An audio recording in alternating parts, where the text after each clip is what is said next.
Welcome to our deep relaxation class. Hello, everyone, and thank you for the introduction for the Eldersburg Branch Library to continue hosting these sessions for us. My name is Brian. I'll be your instructor for our deep relaxation class tonight. So one thing that's really been on my mind that I'll discuss is this sort of change of the season, and especially at least here, you know, the time change, and it just getting dark out earlier. And I know a lot of other people also kind of, I don't want to say struggle it. I don't want to frame it as totally a bad thing. There's a lot of beautiful things about fall and the change of the seasons. But some people that do struggle with that change and adapting to the short days and the longer periods of darkness um, might benefit from some of these practices and reminders. So on the side, I've been looking at some cognitive behavioral therapy. It was something I studied a little bit in school. I find it applicable and interesting. And I think there's a really beautiful segue between teachings from yoga, which is this 4,000 plus year old tradition, science, if you will, a science that was focused more inward and getting a person really studied on themselves and their self or the ultimate self.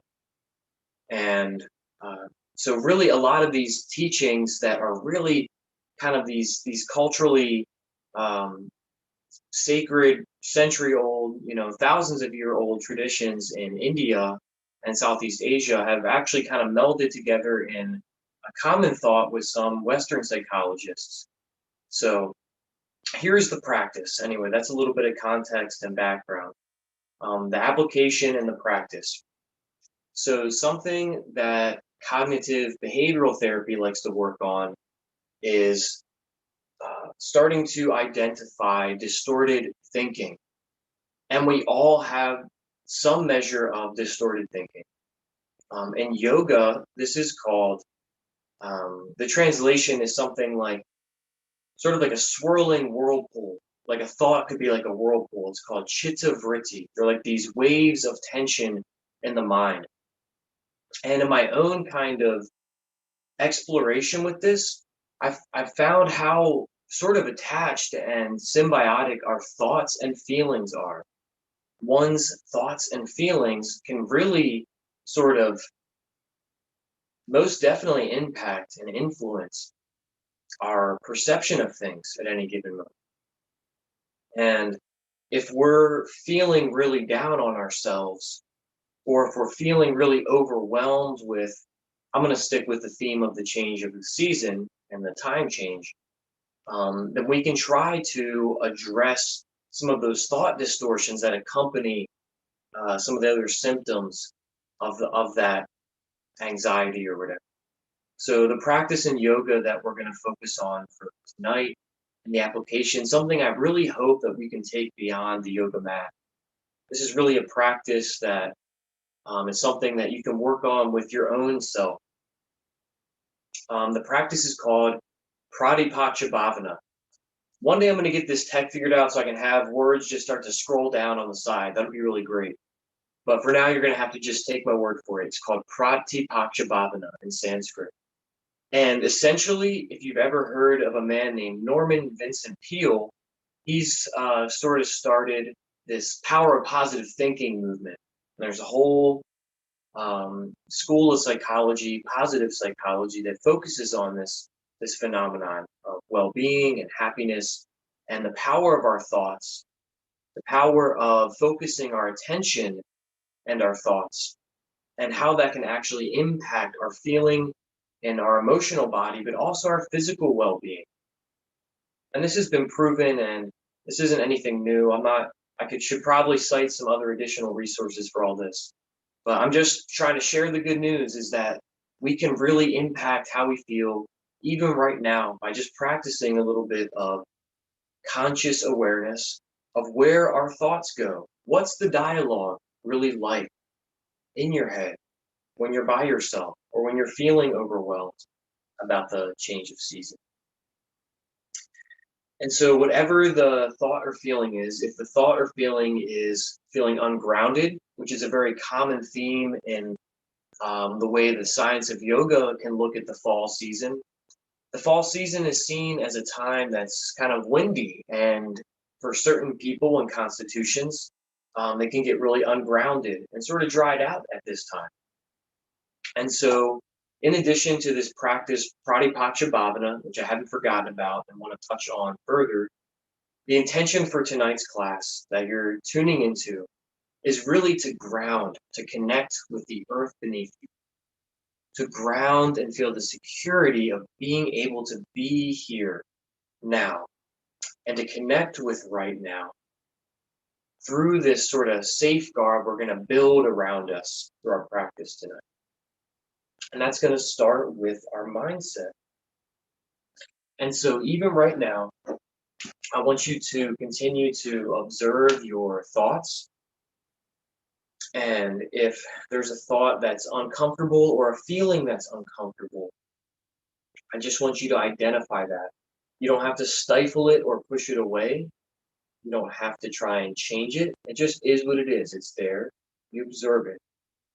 And now if it's something that's kind of more pervasive, like a thought that's harmful to yourself, now that's a thought that we can actually start to look at the root and actually pull out, abstract, and release.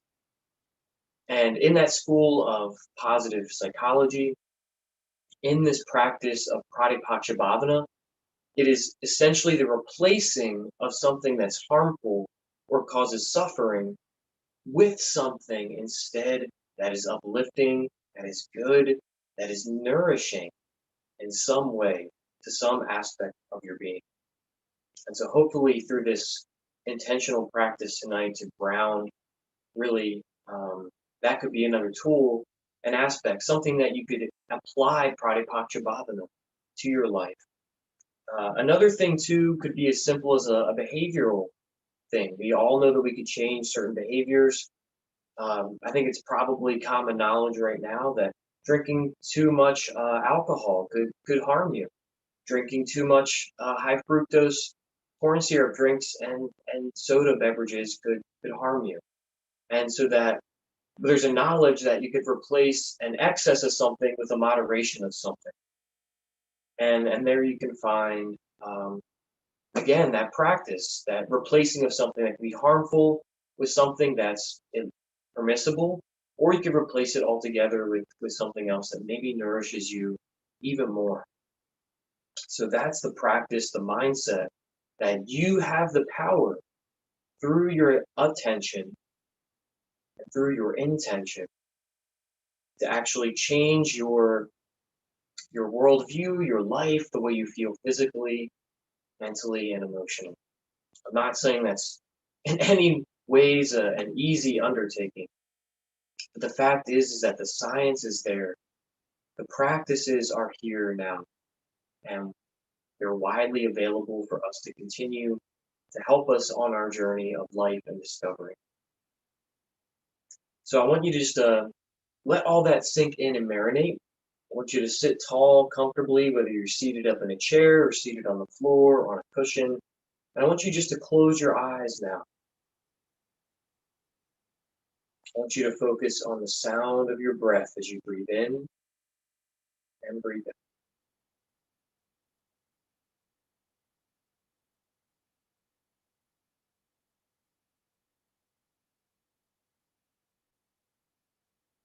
Feel the physical body seated wherever you are now, and feel the weight of your bones, your muscles, your physical body, the water weight, the blood pumping, the neurons firing in their synapses, and just settle into the wonder of your physical being that it could arrive here to participate in this practice. I call this a practice because, for me at least, this is a continuous, ongoing effort to turn my attention, to be present, to accept what is, to be okay with what is, to practice. It's not easy. Continue to ground through your physical body and your sense of feeling. You might be able to feel now your hands resting on your knees and lap, and connect with your legs, your hips, and just let your hands find a place where they can relax.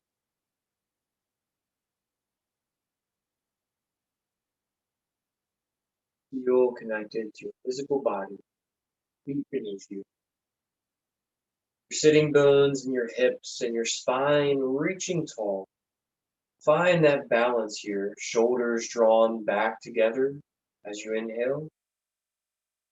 That balance between ease and effort. Just sitting here ergonomically, sound, spine elongated, crown of the head reaching towards the heavens, face relaxed. Just check in with yourself. How are you feeling now? Exhale and inhale. Continue to connect with your breath here and now.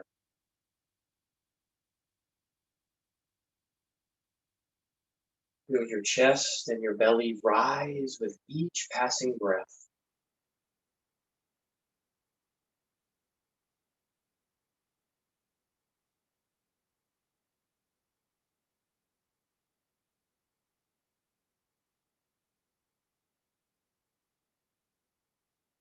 Now we're going to start to ground with some breath and movement practices, some exercises. Just simply bring your hands up beside you. I'm going to scooch back so we can get a full view here.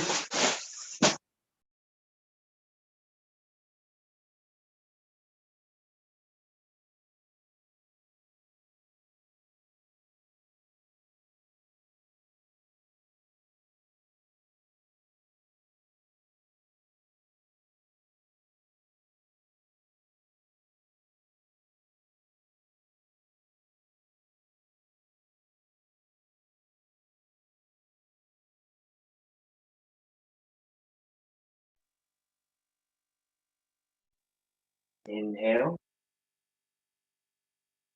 Inhale and bring in all those nourishing affirmations. Exhale.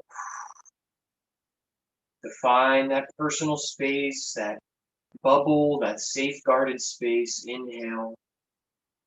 Rounding fingers to shoulders. Exhale, pressing out to the side. Inhale, ground fingers to shoulders. Exhale out your mouth, press any stress away. Let it flow out your shoulders, down your arms, past your palms and fingertips. And then just relax your hands down to the floor beside you. Gently drop the head and neck side to side. Don't stress the neck and shoulders. Instead, stretch the neck and shoulders. Now go ahead and just keep that left ear and chin tucked in over here on the left side. You can even just let the hand relax. If you want to, you can even just bring the hand up behind the head. And then go ahead and press that opposite hand away. You make some circles with that right hand or that opposite hand. Continuing to stretch the neck.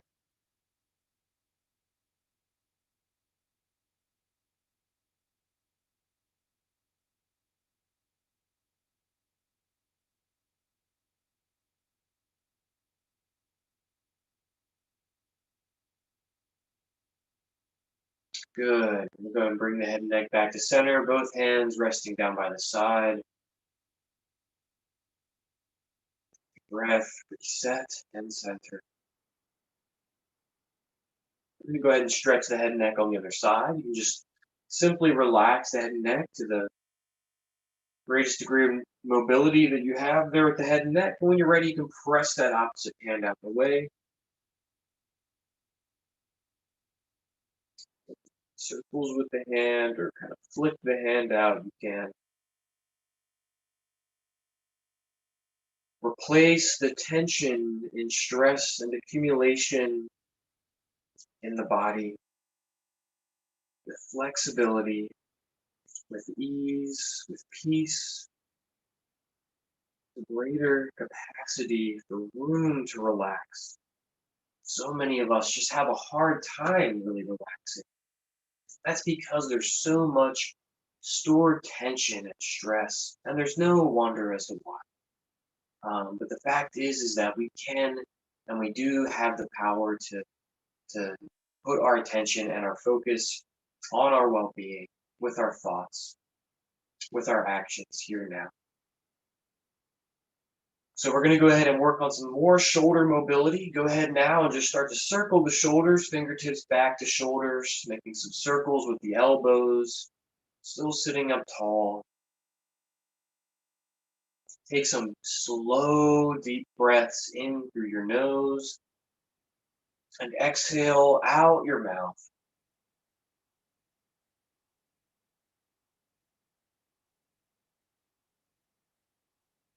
Good. And then just slowly start to backstroke one hand and then the other hand.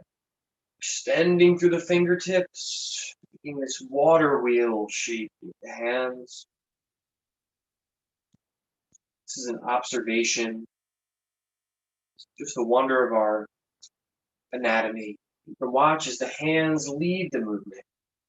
The arms will follow the hands. The shoulders are sort of this yoke that really allows this range of motion to all be possible. We do a lot with our shoulders and our hands. Go ahead and clasp the hands together and interlace the fingers.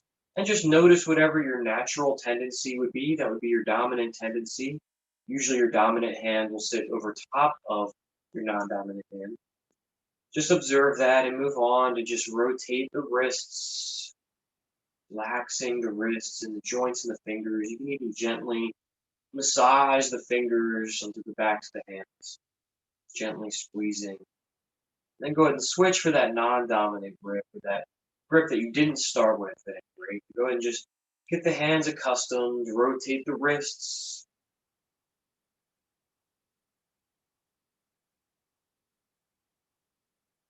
Just let the whole body start to unwind, relax.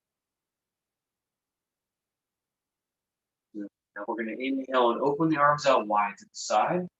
And we're going to exhale, give yourself a great big hug. And again, just notice which arm is on top. Give yourself a great big hug as you breathe in and out for 5 more breaths. Lift the elbows up, sit up tall.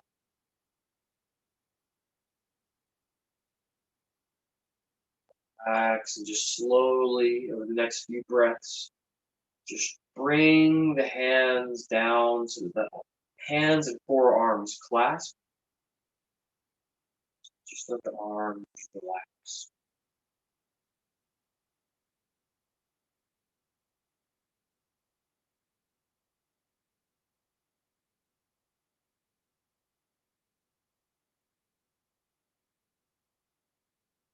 Good. Do the same thing again. This is just a grounding technique. You can inhale and open the arms out wide. Big, slow breath in. Exhale, opposite arm on top. Just give yourself a great big hug. If you can reach all the way back to the shoulder blades, great. And an alternative option would be to come into the eagle arms, bringing the backs of the forearms together, or even interlacing the hands.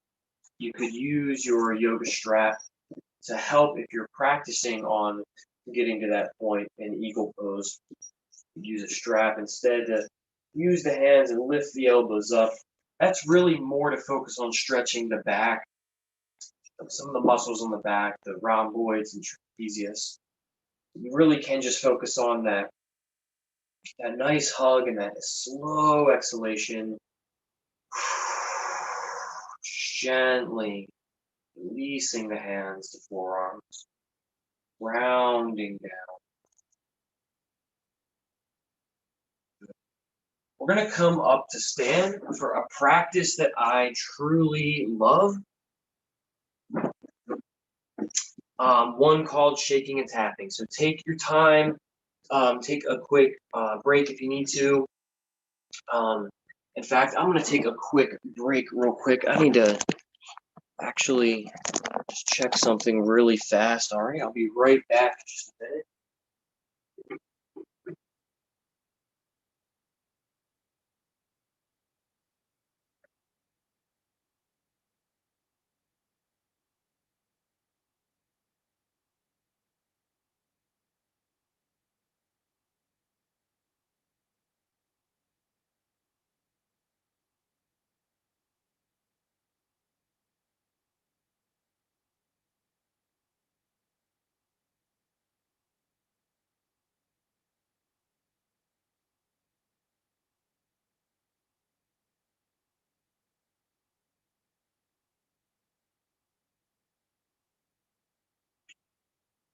Okay, so we're going to come all the way back to standing. Let me get a little relief from sitting there. Let's get that all set up. Hopefully everyone can still hear me okay and you're still with me there. All right, so this next practice that we're going to work on is a really great way to move lymph in the body. It's a great way to kind of help reduce stress and inflammation accumulation. Now, all I want you to do is just stand with your feet about hip distance apart and just start to rock forward and back and settle down into the feet. Round here, keep a little bend in the knees and just settle down into the hips. Just relax the arms down by the side. This could even be something that you could work on, like a standing meditation. If sitting was not something that was conducive or comfortable and you prefer to stand, you just stand with a little bend in your knees and ground this way and really check in with your breath. Where are you at right now? How are you feeling?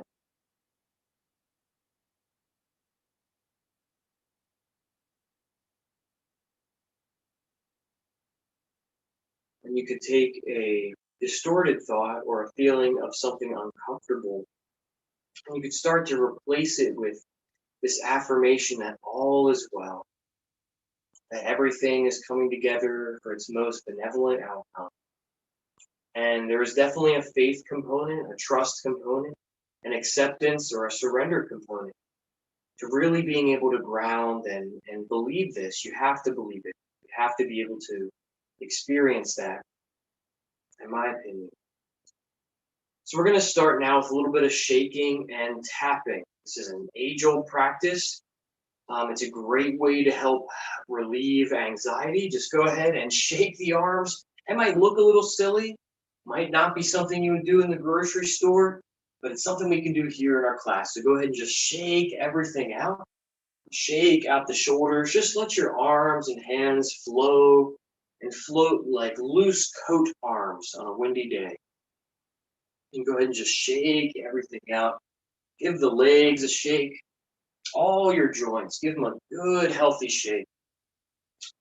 And we're really just going to keep bouncing in place and shaking for the next minute, maybe the next 90 seconds. This is a really wonderful way to move lymph, help with circulation in the body. So go ahead and just shake it all out. This is actually a really fun time to bust a funky dance move in the privacy of your own home and just shake everything out. About another 30 seconds. Stay with your breath now and focus on the way your body feels a little lighter as you shake the body and ground down through the feet.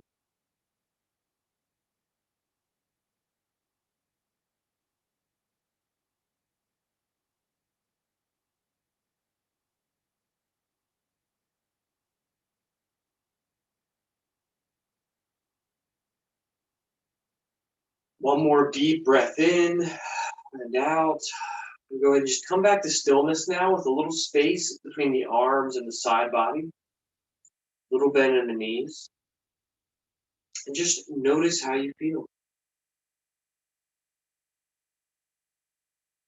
I want you to bring one hand to the hip and the other hand up and overhead and reach as far over as you can. And then go ahead and repeat on the other side. And do that 3 more times on each side.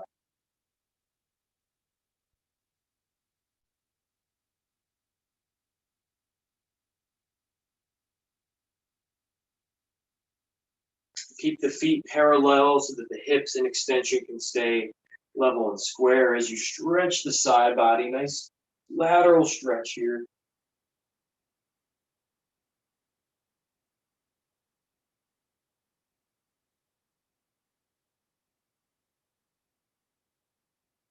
Once more on each side for good measure. Nice lateral stretch. Take your time with your breath.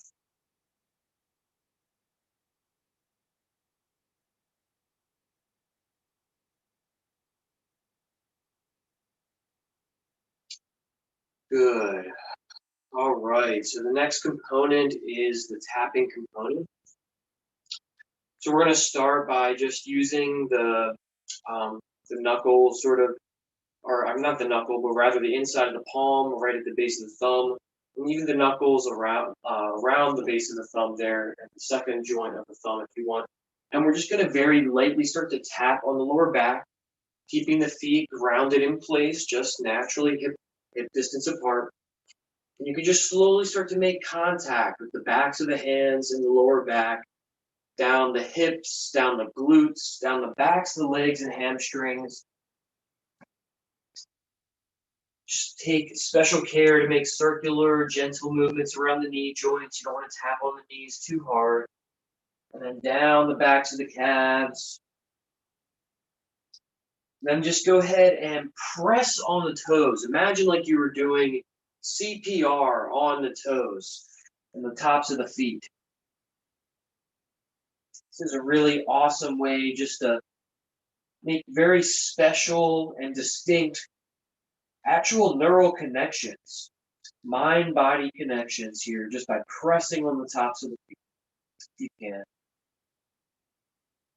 And then just slowly starting to tap up the front of the legs, up to the front of the hips, to the front of the sides of the belly, and then back to the back. So we're going to repeat that 1, 2, 3 more times, okay? And then we'll move on to the next component of our tap. Tap everything really thoroughly, lovingly, gently. Just feel the nourishing energy of each little tap. Times where you're feeling stressed, it's really imperative that you can help with your body's natural immune response, moving lymph, increasing circulation, drinking water, having a nice restorative deep relaxation or yoga practice is good.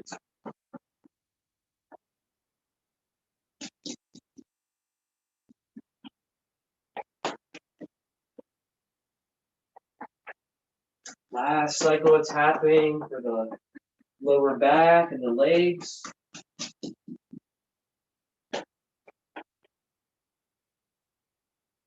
Good. Now, I want you to go ahead and take your left hand out like you're holding a serving tray, palm face up, and just gently tap up the inside edge of the arm, all the way up to the shoulder, and then back down, palm face down now, the outside edge of the arm. Just a very light pressure with the tapping.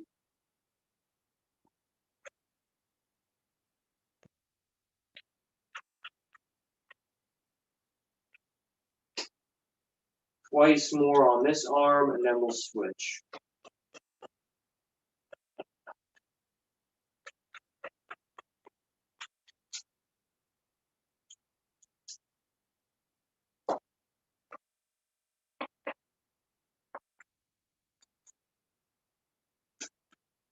Go ahead and switch over to the other arm now.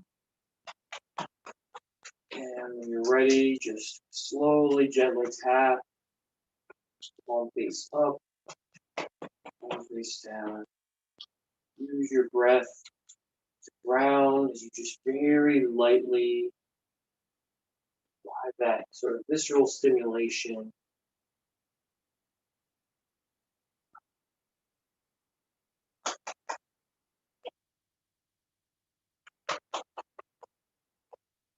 Good. And once you've done that 4 or 5 times on that side, go ahead and start to just warm the hands up like you were cold, or you're going to make a friction fire between the hands. Find a little pressure and heat between the hands. We're going to take this heat and we're going to place our hands just behind the ears on the base of the neck. Make your hands a little warmer still. Prepare to bring the hands to the back of the neck when they're nice and hot. Take a deep breath in, close the eyes. Exhale, a little bend in the knees. Wipe the hands down, flick the hands away. Wipe off the arms, the shoulders.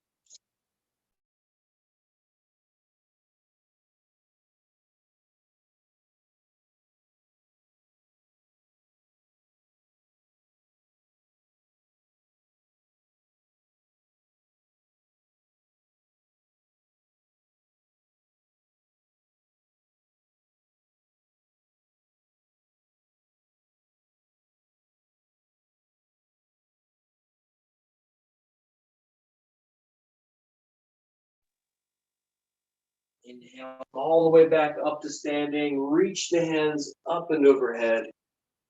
And exhale, hands touch in front of the chest. Sort of move into a few rounds of sun breathing. Just like that. We're going to do that 3 or 4 more times. Inhale, big breath in. Exhale, little bend in the knees.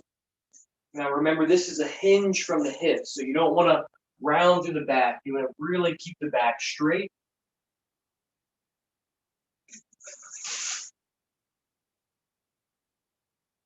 Inhale up halfway. Exhale and release. Inhale, slowly come all the way back up, hands extended high, heart lifted. Exhale, hands touch in front of the chest. So go ahead and practice that sun breath 2 or 3 more times on your own now. I'm not going to verbally guide us through, but I'll practice here now with you. Exhaling to begin. We'll meet here in this tall standing position in just a few moments.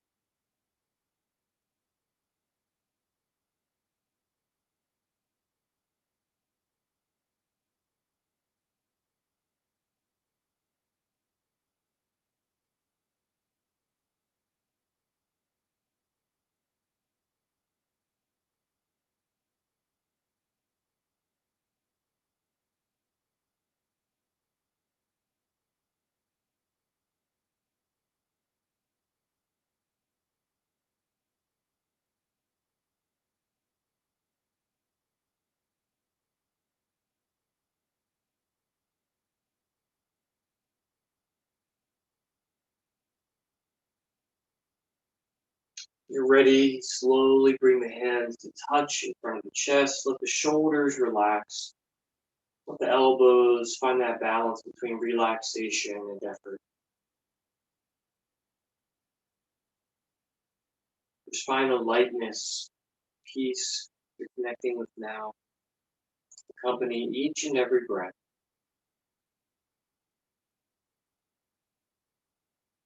Feel a clarity and a grounded connection to this present moment.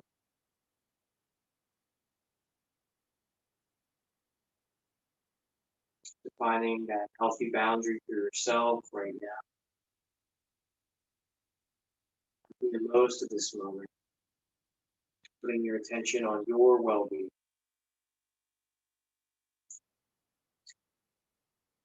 So we're going to come through back down to our mat. We're going to make our way into a downward facing dog sequence.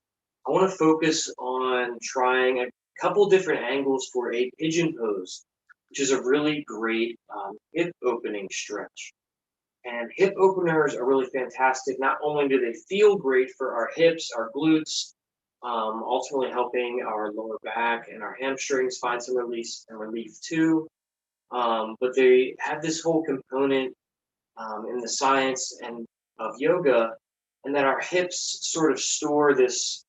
That's sort of where our feeling energy is, and a lot of feelings can kind of get sort of stuck and manifested as an imbalance in these sides, right and left hip, in the back of our body here in this whole region. So pigeon pose is something that I would normally want to supervise in person. So I'm going to really do my best to give really clear instructions for that, so you can practice safely. I'll show you right now, even just from a standing position, that you could try a standing pigeon, which you could actually modify to a sitting in a chair, an office chair, a chair you have at your dining room table, a chair nearby. You could modify to a seated version of Pigeon Pose too, and then we'll get into that down dog sequence, that whole prep sequence for a traditional Pigeon Pose. So the first one that we're going to focus on is the standing pigeon. It's going to be a little bit of a balance challenge. Again, if you have a wall behind you, like I have here, something you can lean against, that's actually going to make this a lot more sustainable, if not a little bit safer. You have that thing you can lean against and feel secure on. So I'm going to actually come like almost like I was going to do like a wall squat for this first version of a standing pigeon pose.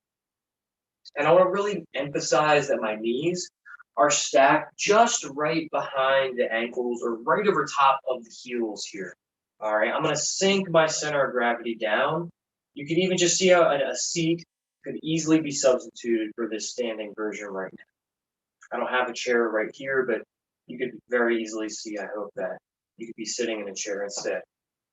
So what you're going to do is simply cross this leg. All right, you really want your sitting bones against the wall here, all right? And then you're going to slowly start to sink down. I need to make a little adjustment and actually bring that foot in so that my knee is right over top of the ankle and heel. And then you really can start to feel that stretch, that opening, that release.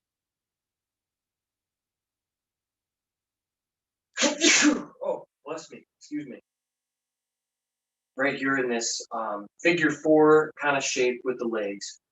You could also modify this to bring this to the ground, where you're actually lying on your back and making the same configuration, the same shape with the legs here. So if you've done that standing, it's not as sustainable to sit there or stand there rather for a very long time. So go ahead and switch sides, and then we'll start to meet in a downward facing dog in just a moment. So again, I'm going to really emphasize that correct alignment of knee over top of heel or ankle. If you're using that wall right behind you, same will likely go if you're standing, trying the balancing version. And if you're in a seat, you also want to keep your legs and everything, hips all square and aligned, so you can really practice this safely. It's also kind of an advantage to keep this foot flexed, the one that's in this right angle figure 4 shape, the one you're getting to decide you're stretching. Keep that foot flexed, meaning this foot, these toes are staying pointed back towards the knee. That's going to keep the knee joint kind of locked in place there, so you can really effectively focus on that opening there. Yep.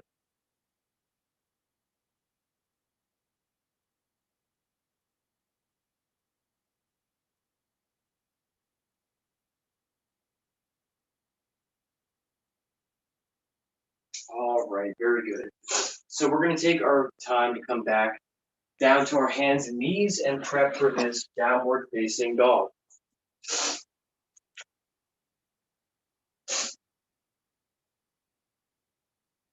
So on your hands and knees, you can just start by taking a look from side to side. Go ahead and start to walk the hands out in front and shift forward into a just a modified plank here. All right, so I've got my toes tucked and flexed. You can see that I could very easily shift the hips back and come into a child's pose, which we'll do here for a moment, hands reaching out, but the weight really sinking back towards the hips.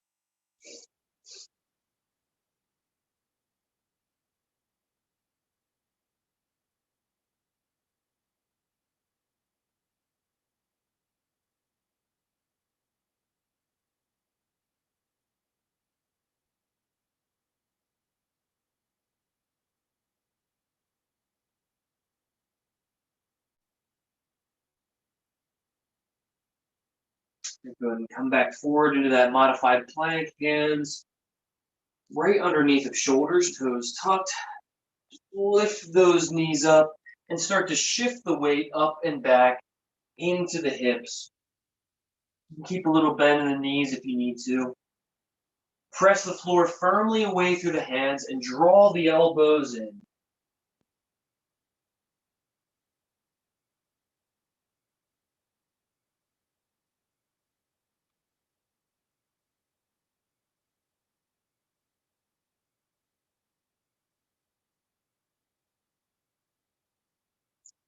Good. When you need to take a break from downward dog, you can simply come to this kneeling position, or you could rest back in child's pose, or you could continue to explore some variations that you're familiar with in a downward facing dog. Before we move into a pigeon pose, I want to encourage you to have a blanket or a yoga block close by. And I want you to take those and put them to the right of wherever you're practicing now. I also happen to have this cushion, this handmade kind of beanbag cushion, which I know that I'm going to use for myself, and I'll show you how in just a moment here. So really, I'm kind of gathering these additional props because in reality, for most of us, when we come to a pigeon pose, there's going to be a amount of space between the glute and the floor. And the biggest thing we really want to focus on is keeping our hips square, keeping those hips aligned in a pigeon pose. And so I'm going to walk you through that now, and I'll show you from a couple different angles. So back into that downward facing dog. I'm going to lift my right leg up high behind. And then I'm going to slowly bring this right knee up to just rest behind that right wrist. Now I'm going to turn and ground that right ankle down. At the same time, I'm going to start to slide that left foot back. And now I've got that kind of acute angle with the front leg. Now, I don't want to stay up like this. This is putting a lot of pressure on the hips. And that's where I want to bring that prop, that yoga block, something in to rest and sit underneath the glute so that I can actually really embrace and embody the stretch. You can stay up on your hands if you prefer, or you might like to bring a yoga block out in front to rest the forearms on. If your forearms can rest comfortably on the floor, then you're welcome to relax that way also. Now, here's what I was talking about with the hips. I can feel the stretch impacting this right side right here. Now, I really want to try and ground this right glute back and down. So I'm going to come back up to my hands. I'm going to make a little adjustment. You really don't want to be leaning too far to one side. You want to really be balanced and aligned and centered.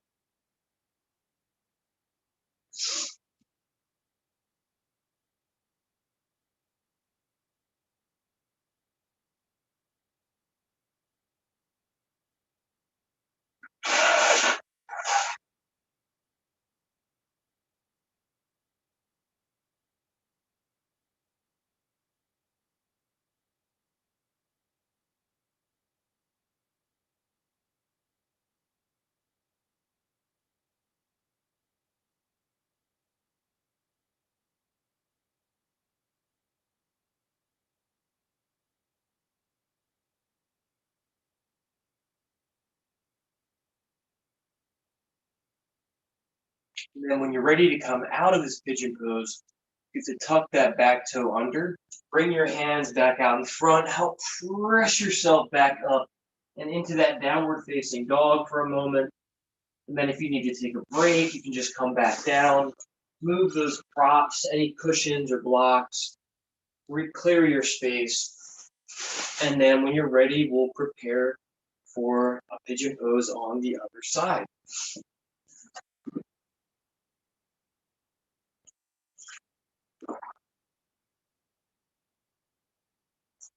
So again, each side is likely going to feel very different. You might need more or less cushion on on each side, depending on what's going on with your body right now. So I always like to have more things available and around to help when I can. Make this a little bit more comfortable. If it's more comfortable, we're going to be able to relax more. I've got my props now on the left side of where I'm practicing. I'm going to come back up into that down dog and reach that left leg up. Left knee to left wrist, turn and ground that left shin down. Keep equal distance between the hips as you stretch that right leg back.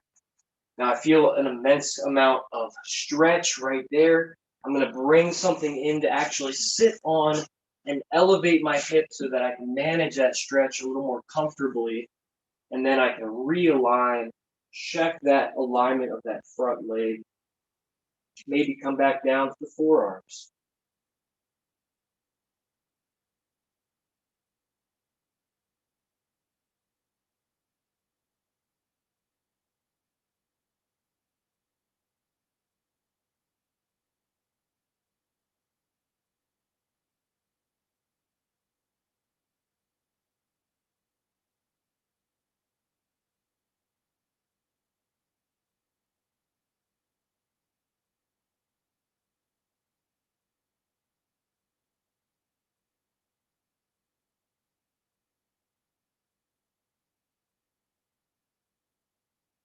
When you're ready to transition out of the pigeon pose, you can stay here as long as you want to receive as much benefit as you can stretch.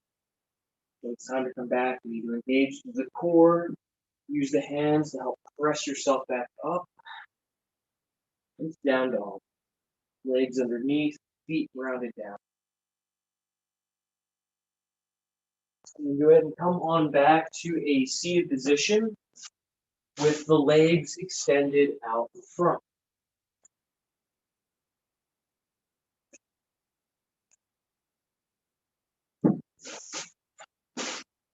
I'm going to use a folded up blanket now. So again, just elevate my seat and keep my pelvis tilted forward slightly so that my lower back can work a little bit less and I can sit here and stretch.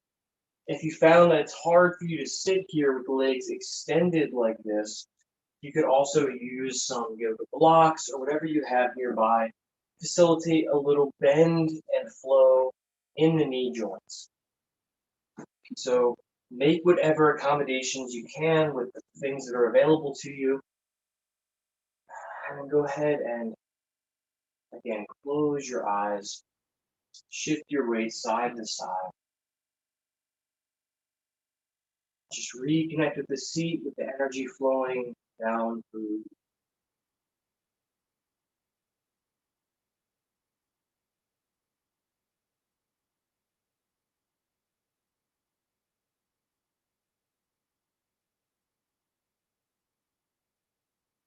Inhale, reach the hands up, heart lifted. Eye gaze can turn up, or you can keep the eyes closed. Exhale, hinge from the hips, just like we did with our sun breath. Hands reaching down toward toes or feet, but they can just rest on the knees too if they'd like. And again, inhale, lengthen the spine, sit up tall. And just with this wave-like, easeful motion, gently, with control, with ease, inhale, sit up tall, lengthening the spine. And then exhaling, continuing to lengthen the spine, but really extending and grounding those glutes, those sitting bones down as you hinge forward.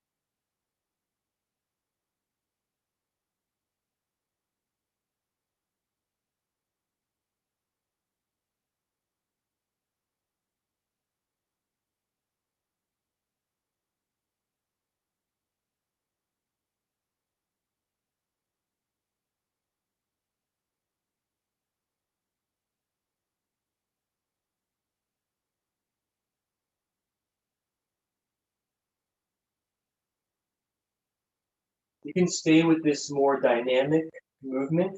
This can be really, really beneficial for some people. Others might like to actually just totally release into this forward fold and just stay here. Whatever your preference is, we're going to be here for another 30 seconds.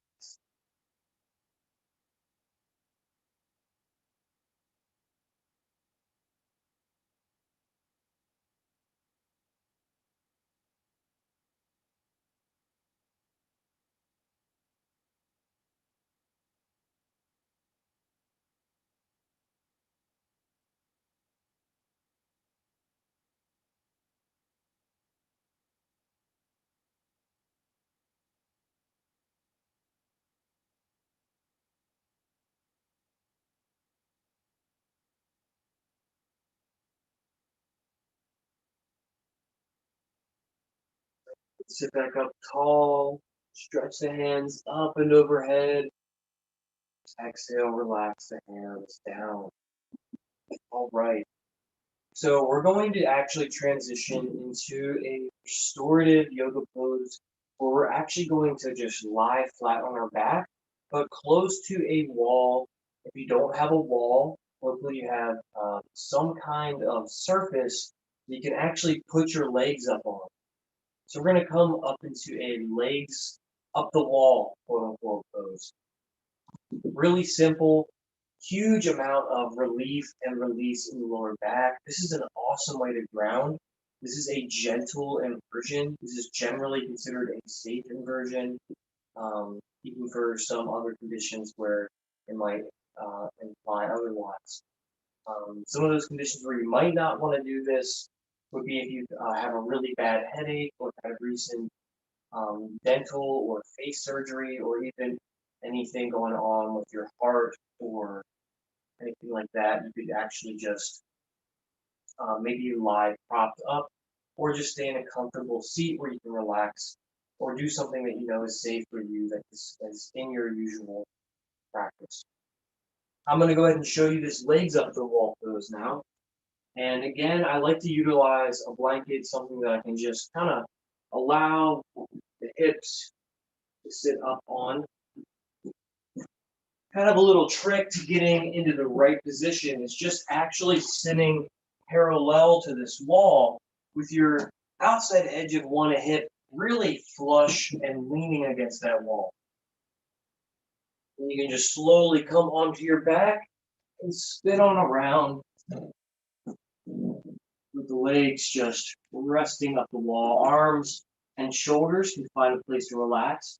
You don't want hardly any space really between the back of your legs and the wall. So snuggle in nice and close. And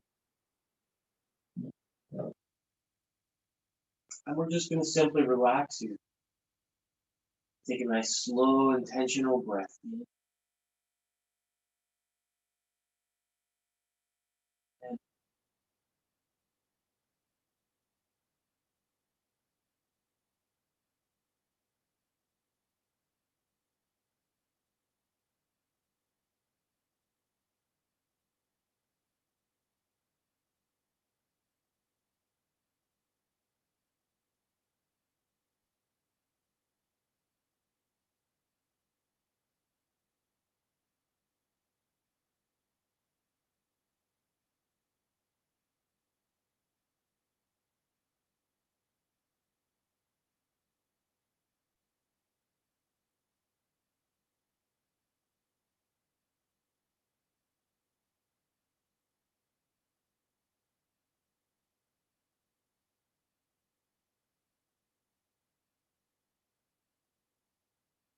observe the benefits.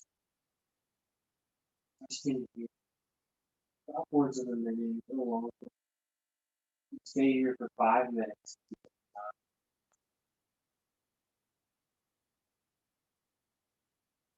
Feel the legs getting heavy. Feel the bend in the knees slowly starting to.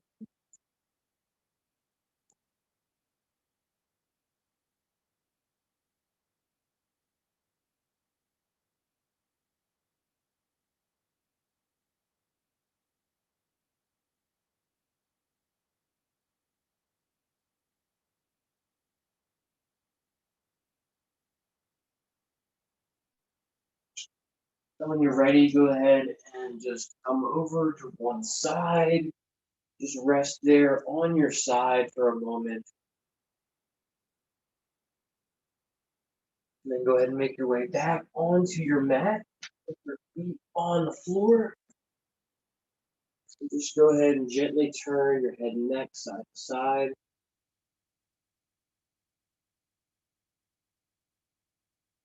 Want to, you can hug the knees in towards the chest, or even transition into a happy baby pose, letting the knees open out wide, rocking side to side, or maybe even hooking the bottoms of the feet, pressing the heels up.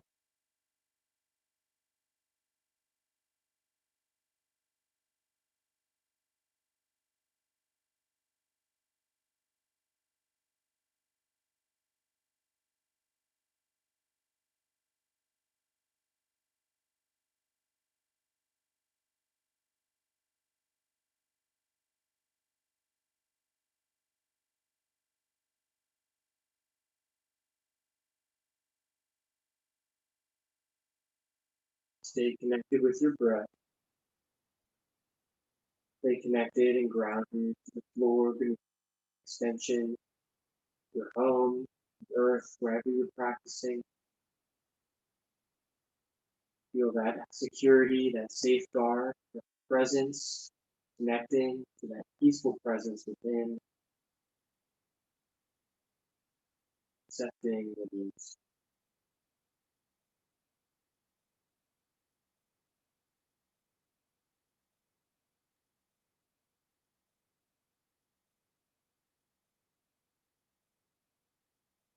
And then just go ahead and bring a hand or both hands to your chest and just feel your breath. If you can discern the sound of your heart beating, listen to that.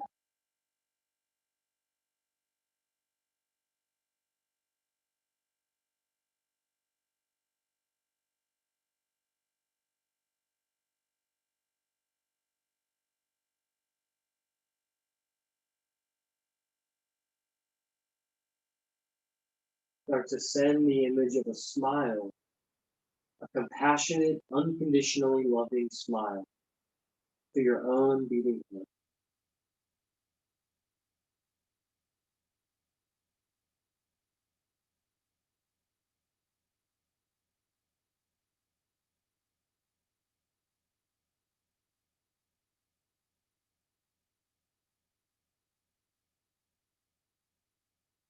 Feel that warmth and connection of the hands resting on the chest.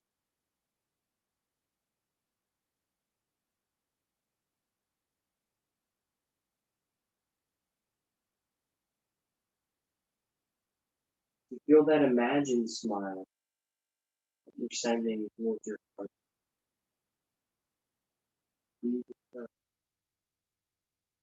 Glowing, smiling. You might even bring a real smile to your lips.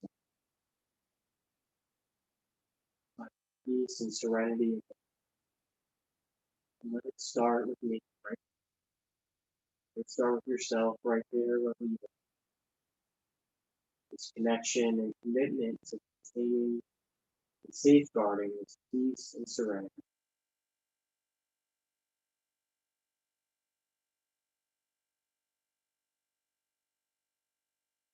Replacing unwholesome things, unnecessary things, and unimportant things,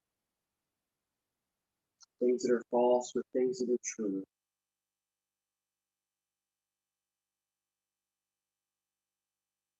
When you're ready, you can slowly start to stretch, move hands and arms and legs, maybe even just dropping the legs side to side.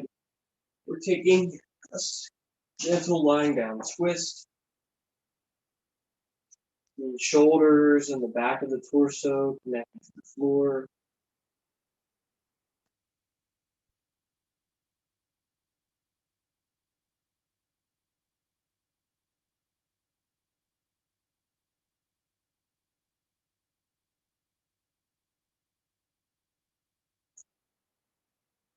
We're going to come back up into a comfortable seated position to close our practice. And we're just going to end with a little bit of breath awareness, very brief mindfulness based stress reduction practice by simply just becoming aware of the breath. And if you like that inner smile or even keeping a hand on your belly or chest, you're welcome to do that.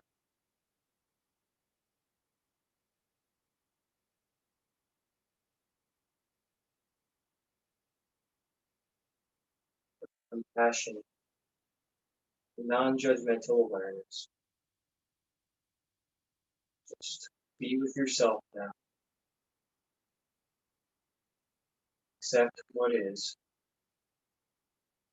Surrender whatever lack of control, whatever's not in our control, whatever we can't change, whatever we didn't cause. Just surrender that now. Be here.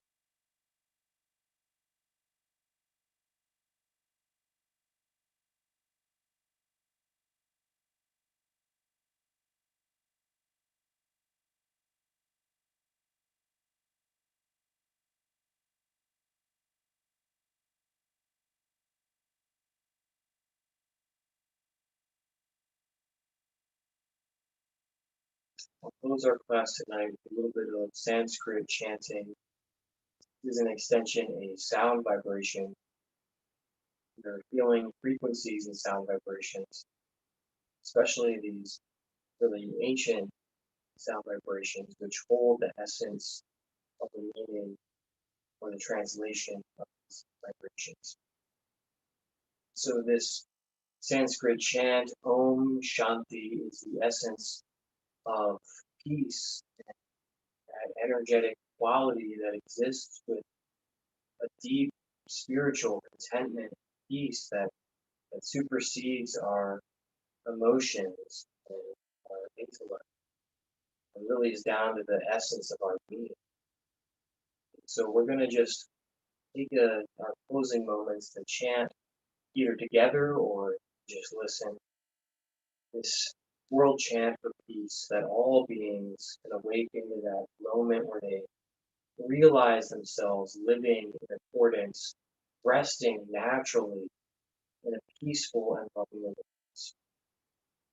Pray and hope that that can awaken in all beings. Om,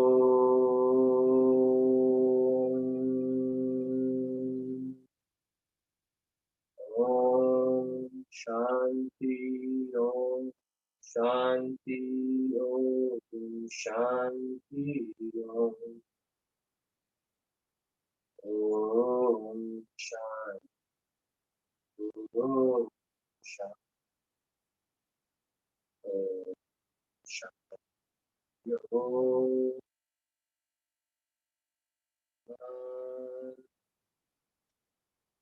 Shanti, Om.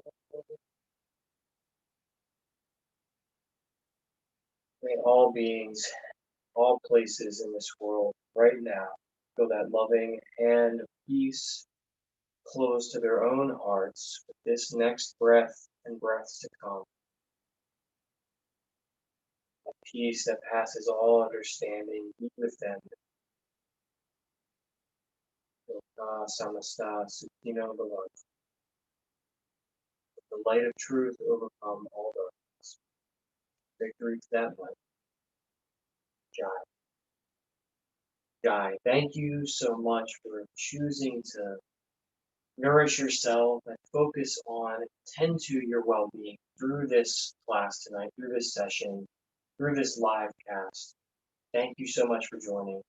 I pray you can go in peace. Om Shanti. Shalom. Namaste. Thank you so much.